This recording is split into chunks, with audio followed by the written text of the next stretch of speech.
আমাদের ঘুরতে যাওয়ার দিনে সবসময় সে আগে রেডি হয়ে যায়, আমার রেডি হতে দেরি হয়ে যায় বরাবরই। কিন্তু আজকে আমি ফার্স্ট রেডি হয়েছি। তো সে মাত্র রেডি হচ্ছে। এর কারণ হচ্ছে আমি যখন রেডি হচ্ছিলাম সে অলরেডি ঘুমাচ্ছিল।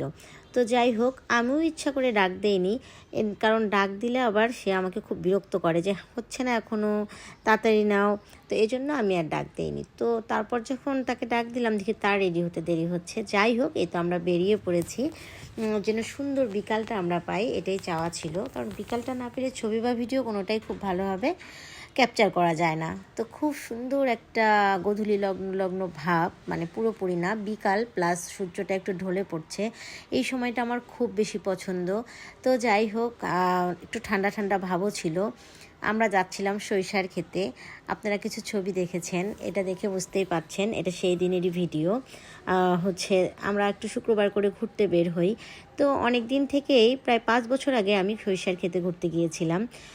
তারপরে 5 বছরে আমি আর কখনো যাইনি। তো এবার এই জায়গাটাতে এত বড় জায়গা জুড়ে এত সুন্দর সরিষার ক্ষেত, আসলে না দেখলে কেউ বুঝবে না, চোখ জুড়ায় যায়। দেখেন, আপনারা দেখতে পাচ্ছেন কত লোক আসছে এখানে ঘোরার জন্য, ছবি তোলার জন্য।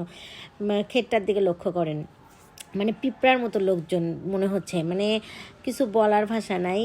খুব মানে সুন্দর, চোখ জুড়াই যাচ্ছিল, আর মানুষেরও এত ভিড়। যাই হোক, আমি একদম বাইকে চড়ে যে জায়গাটুকু যাচ্ছিলাম আর চোখ জুড়াই দেখছিলাম আর ভিডিও করতে করতেই যাচ্ছিলাম। তো আপনারা মনে হয় দেখতেই পাচ্ছেন কত লোক, আরও জুম করে যদি দেখানো যায় তো হয়তো বুঝতে পারতেন। তো যাই হোক, আমরা একদম গন্তব্যে পৌঁছাই গেলাম।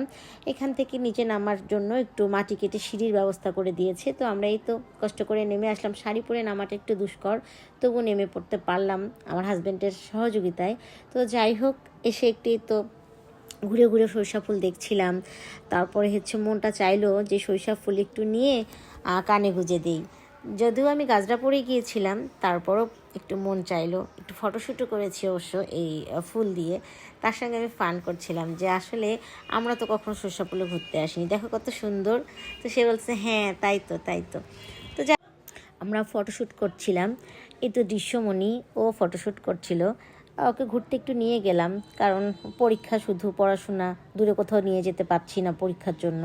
এই জন্য কাছের দিন ফ্রাইডে আমি ওকে একটু ঘুরতে নিয়ে গেলাম। তো যাই হোক, আমরা এই তো আমাদের ঘোরাফেরা শেষ, এখন আমরা বাড়ি ফেরার পালা। এই তো আমরা রওনা হয়ে গেছি। এই সময় একদম মাগরিবের আজান দেয় ভাব, মাগরিবের আজান দিচ্ছিল আর কি।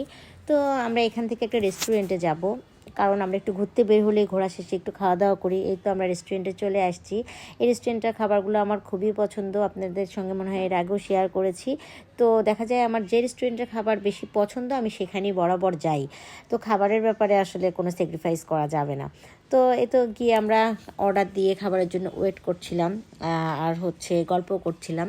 তো যাই হোক, আমরা অর্ডার দিয়েছিলাম স্যুপ, তারপর অন্থন, আপনার হচ্ছে মিট বক্স, এগুলোই আমাদের ফেভারেট। তো আমাদের সঙ্গে একজন গেস্ট আসছিল। তো আমরা এই তো গল্পগুজব করছিলাম, আমরা ওয়েট করছিলাম খাবার কেন আসতেছে না। আমাদের গেস্টের খাবারটা চলে আসছে। তো দেন এই তো আমাদের মিট বক্স চলে আসছে। এই মিট বক্সটা আমাদের খুব পছন্দ। আবার এটা ছাড়াও যেটা খাই ওটাও বেশি মজা। তো এটা আজকে একটু আমরা ট্রাই করতেছিলাম। এই তো আমার হাজব্যান্ড অর্ডার দিয়েছে ওর জন্য স্যুপ আর অন্থন, আমার জন্য স্যুপ আর অন্থন, আর মিট বক্সটা দৃশ্যমণির জন্য। তো চলে আসছে এই তো গরম গরম স্যুপ, ধোঁয়া উঠছে, ঠান্ডার দিন, কত সুন্দর